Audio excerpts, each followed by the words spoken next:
Hi guys, James here. I have put off a job for about a fortnight, which I should have done, and it's an important one. It is make my my elderflower champagne.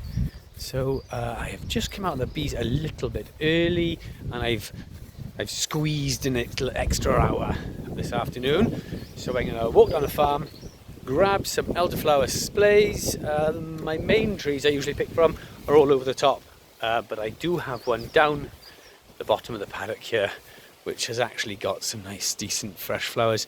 You want to be careful, because if you take some old ones, then they do start to smell a little bit like cat's wee, and nobody wants a glass of cat's wee on a Sunday afternoon.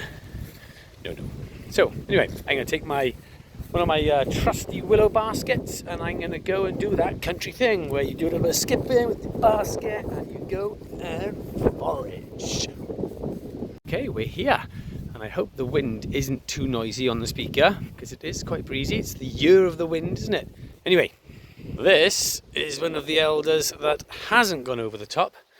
I mean, you've got old elderflower splays, you've got some setting seed, but in and amongst it, we do have some fresh ones. So let me just put the old basket here. I shall grab a fresh one. There we are. And if you put it to your nose and smell, yeah, it smells nice. More like floral sweetness of the countryside, less like cat's urine. So that'll be a keeper. Anyway, I got picked quite a few dozen of these. I'm not going to make loads this year because I've actually still got some from last year. But you always have to make some fresh ones because it's an early sweet elderflower. That's the one that everyone wants. So anyway, make a couple of tubs of them, and you can come on the journey with me. Okay, let's pick some elder.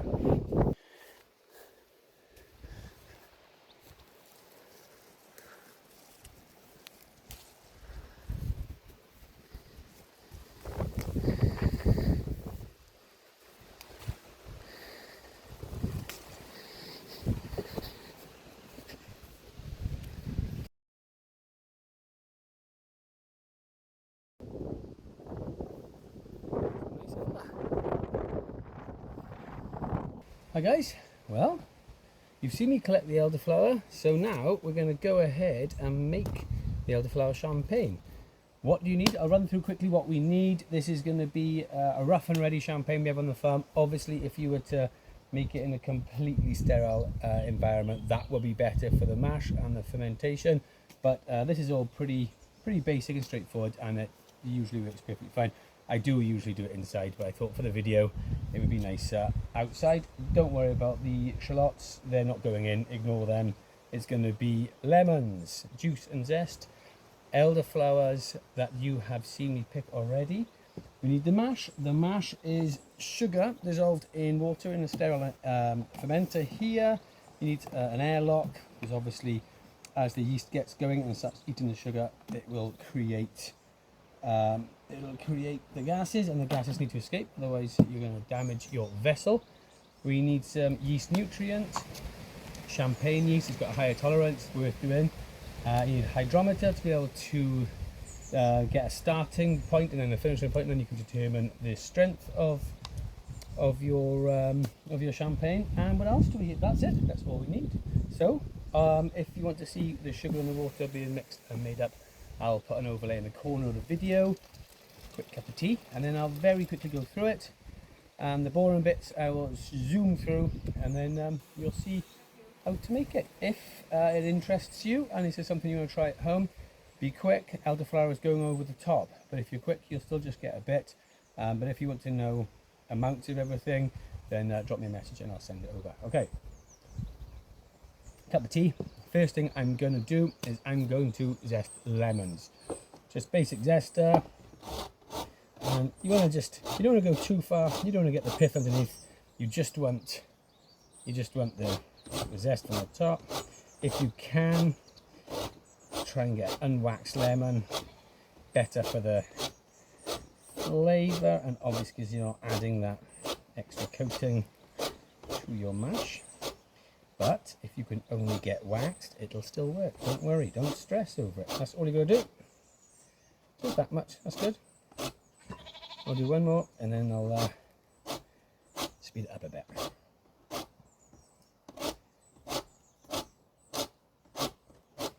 Lemon. The kids are here now, they'd be asking me to make a lemon trickle cake, because whenever they smell this lemon in the kitchen, they think a cake is imminent, but not today. Today we're making something for the adults. Now, depending on obviously how much sugar you put in determines the strength. Obviously you have to have a tolerance, a yeast tolerance that can take the amount of sugar you put in, but this usually, final product is somewhere between 8 and 10 ABV. We can work that out exactly by putting in your starting point and your weights and amounts of sugars to the water ratio into a ABV calculator. Easy enough to find online, and they will tell you the final strength. But this is not a very, very strong wine. When we do our meads, that's always a lot stronger. But this is just a nice little summer drink to have after a day's work. Sit in front of a beehive, sit with the chickens, watch the cattle, watch the sheep, watch the kids. They're livestock after all. It's harder than livestock. Yeah, it's just a nice way to spend an evening. If your lemons are a bit over, like that one is, it's a blinking nightmare to zest that because it's so soft. So I'll get to that point and then I'll walk away. Right, we'll speed that up and I'll see you on the next part. Okay, so that's all done. Quick sip of tea, which is getting a bit colder now. And we've got our lemon zest. Make sure we got all of that from hiding inside the grater. We want that. Fabulous. Okay, lemon zest done. Put that to the side. And we can put it there. Now, I'll split that in two because I've got two buckets on the go. That's about right there. Now then, we're looking at the elderflower splays, they're called, and what we'll do is traditional way is just to grab a fork and just fork. What you want is the petals. You don't necessarily want all the green. Don't be too fussy. If a little bit goes in, it's not going to ruin it. Everything will be perfectly fine. So we'll move all of this out of the way and we'll grab one of our buckets up here and we'll take the lid off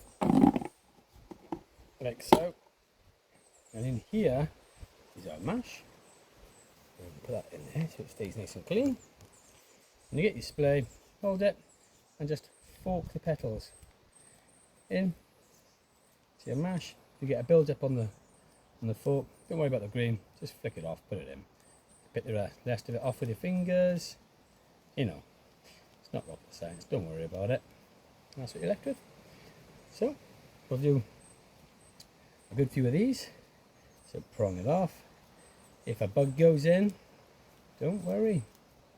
The mash will be filtered. Everything will rise to the surface. You won't spoil anything. It's going to be alright. It's going to be lovely. Better than lovely. It's going to be fabulous. So, elderflower's going in. And this is the flavour. The flavour of spring and early summer. We love it here on the farm. We've been drinking elderflower syrups and cordials and champagnes for years. So this is something that we do every year. And we enjoy it around the fire. We enjoy it watching the sunset. We enjoy it with friends and family when they come round. It's a bit of a tradition for us. That goes in. As you can see, it's a bit time consuming. If you get one which looks a little bit old, you can just give it a shake, make sure all the dead flowers have come off, and then in it goes. Lovely. And it starts building up. And we're starting to slowly build our flavours. What's lovely about elderflower champagne is it's very, very quick from start to finish. You can get the mash going. You can get that yeast absolutely flying through the sugar. Let the airlock do its thing. it works, and then believe it or not, as little as 7-10 days later, you might be close to racking it, putting it straight into bottles, and then from there, another week, 14 days after that, you're actually ready to go. You can start. So, as you can see, you start putting it in and you start building up. Right, I'll speed it up again, shall I? You don't want to hear me waffling on all day? Okay. Okay, so all the elderflower is in. Next, we're going to put in all the lemon zest. That goes in as well. Starting to build up flavour. So the lemon is obviously to add acidity to the mash, and it does. So that's obviously very good for the fermentation process. But it does actually balance up the sweetness as well. So elderflower and lemon is absolutely fantastic. So we've got the zest in there. Now we need the juice as well. So just half your lemon in, and that'll do it. As simple as that. So I'll put all these in, get the juice in, and away we go again. And just put them all in. What will happen with the lemon zest as well is that you're putting in the wild yeast. Now, if I was to do this properly, I would actually like to kill off the wild yeast so I'm in better control of the mash. So if I put a tablet in, Camden tablet, knock back that wild yeast, that way, once that's dead, I'll introduce my yeast, which I know it's performance, and that way I've got more control. But do you know what?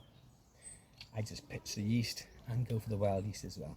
Don't worry about it, it's a quick one. Get it done and drink it the same year. It's all good. Right. I shall see you once I've juiced both of these up. See you in a second. Okay, so that's all the lemon juice is in.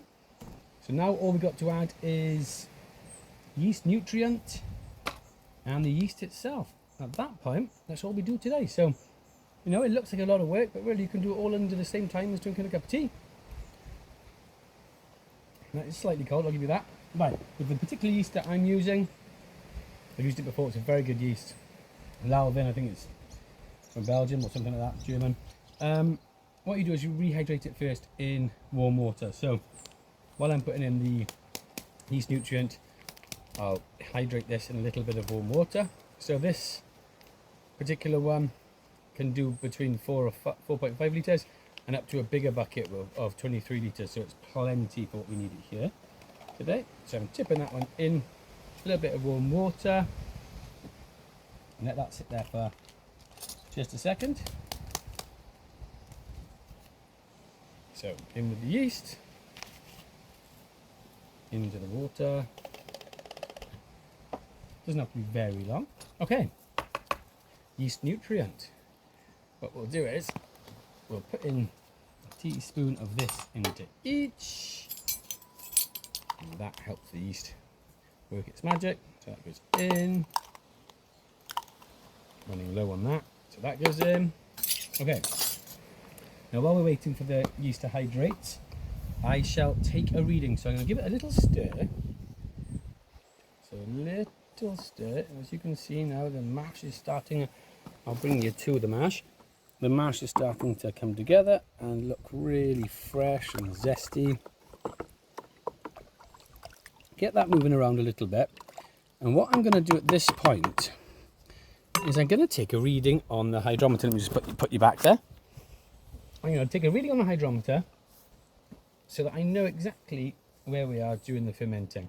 So the hydrometer will take a reading of the sugar in the solution, exactly how much sugar is left in there, whether it's finished fermenting or whether you can wait a bit longer. And obviously the idea of champagne is you want it sparkling. And the process I do it with is I will check on the hydrometer when it's still got a little bit of work to do, but it mustn't finish. So maybe it would have dropped. So it'll start it here somewhere when we put it in, and it sinks as the sugar eats, as the yeast eats the sugar. And then when it's on about 0.1, 1.000 being sugar's all gone, when it's just before that point, I will bottle it. And what will happen is at that point I'm trapping all the carbon dioxide that's being produced from the yeast and creating that sparkle that we want. Because what will happen is when you pop the cap, at that point you get all your little bubbles. You've got to balance it right though, because if you seal all that gas in and there's too much work to do, you're going to have shattered bottles. So there's a bit of a problem with that. So anyway, we put that in, give it a spin so it doesn't cling to any of the leaves, and when it stops, I'll bring you to the hydrometer. It stops on the reading just there, 1.65. So when it's to about there, that's when I will rack it. So that's the reading now. 1.65 in that one. Give it a spin there. 1.65 in that one. That goes back in its protective case. The yeast looks like we've got a hydrated, much more hydrated, so we'll shake that around there. Work it off the sides. And pitched. Get some of that in. Really get it off the sides as best I can. That's good. Same for this one. Work the yeast off the side. You don't want to waste any. You want it all in. Pitch the yeast.